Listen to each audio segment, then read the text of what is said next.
França? Holanda. Né? A Holanda com suas flores, falou assim, vai ser um desertão. Alguém ouviu um cara falar isso? Falei, aham, tá bom. Você acha que isso acaba assim? Por quê? Porque Deus vai jogar uma coisa... E a gente tem uma mania de achar e espiritualizar muito as coisas, de que Deus tem uma raiva especial de algumas coisas e fala assim, vou punir vocês, vou falar com hoje de manhã com vocês sobre isso, né? Vou punir vocês. Deus não tem esse prazer. As profecias têm muito mais, assim, a consequência natural do que vocês estão fazendo vai ser essa. Vai estar assim. Isso aqui dá nisso. Mas no momento em que você está olhando, você fala, não acontece, não tem como. Olha só o que a gente faz.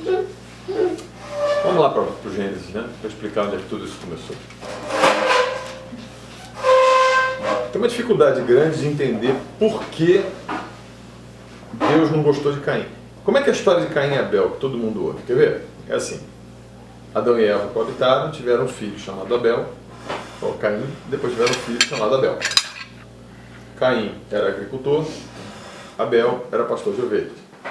Aí um dia, os dois foram levar uma oferta para Deus. É assim que você conhece a história. Deus se agradou da oferta de Abel, mas não gostou da oferta de Caim. Caim ficou com muita raiva e matou Abel. Não é o que você sabe?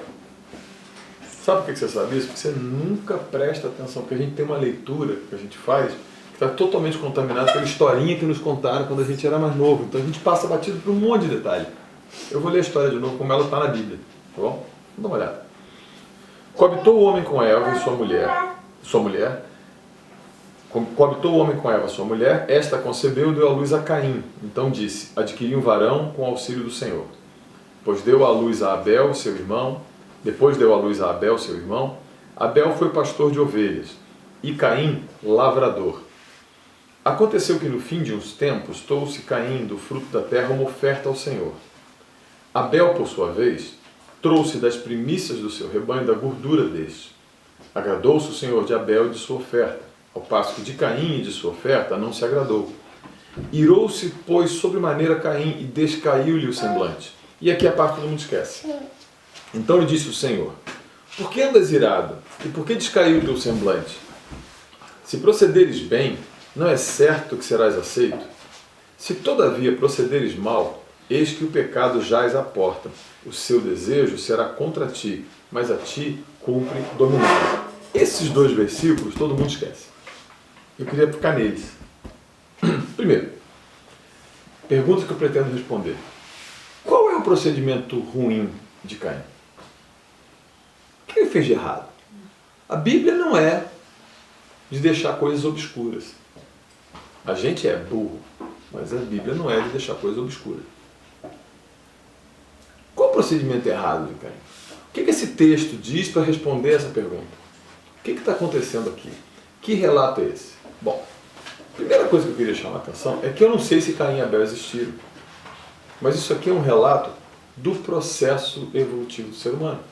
Nós estamos vivendo aqui naquilo que hoje nós chamamos de período neolítico, né? Mais ou menos alguma coisa em torno de 12 mil anos atrás. Isso aqui é um relato do que aconteceu no Neolítico e um fato que existiu. Antes da gente inventar a agricultura, a gente passou a domesticar animais. A primeira domesticação que tem foi a do cachorro, 50 mil anos atrás. Mas a gente não pode chamar de domesticação porque não tinha nem casa. Era muito mais uma relação de parceria entre dois animais que se ajudavam. O ser humano, com a sua capacidade, inteligência, organização, estilo de caça, o cachorro com o seu nariz, com a sua organização, com trabalhar em bando, trabalhar em equipe.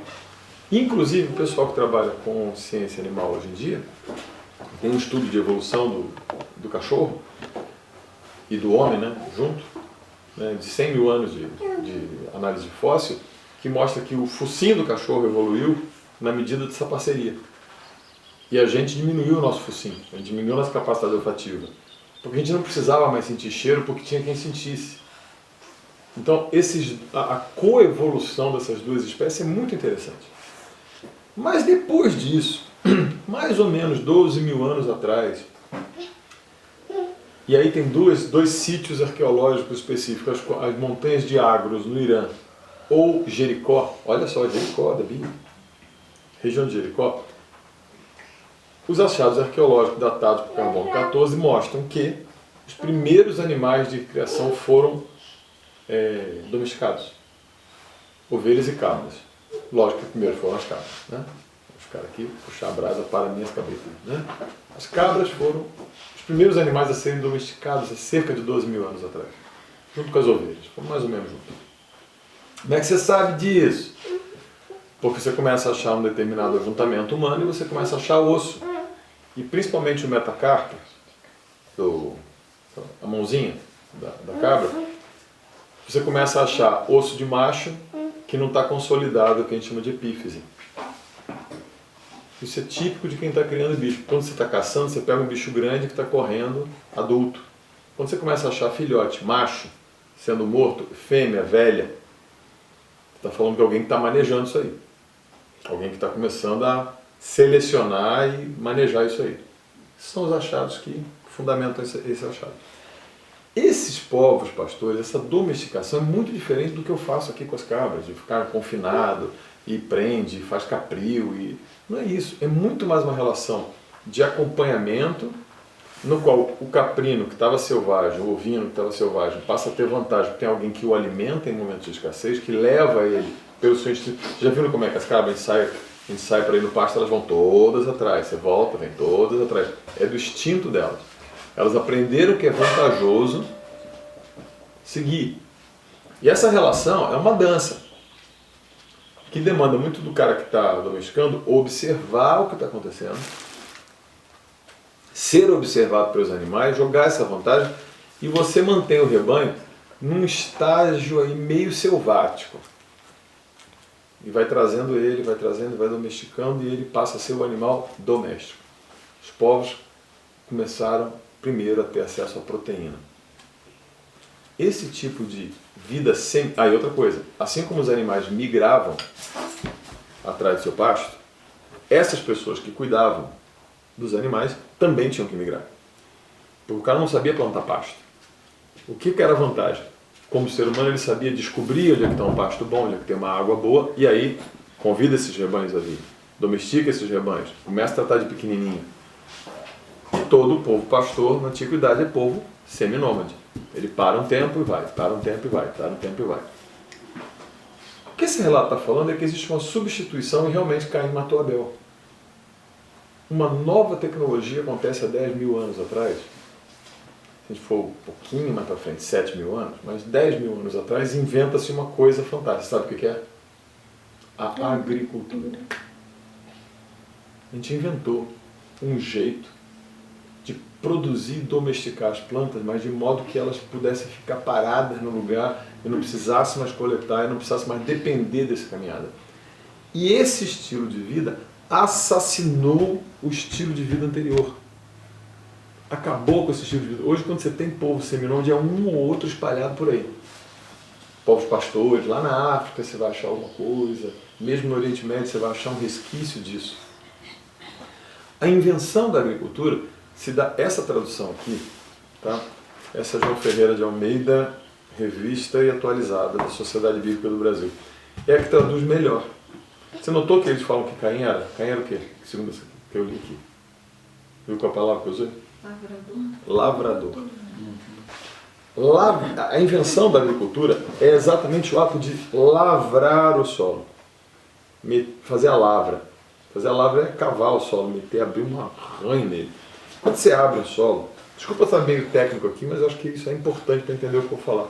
Quando você abre o solo, passa o arado, você imediatamente expõe tudo aquilo ali ao oxigênio. Todo o carbono que está concentrado no solo, que leva um tempão para fazer aquela serrapilheira, para fazer aquela camada bonita de humus, aquilo é exposto ao oxigênio.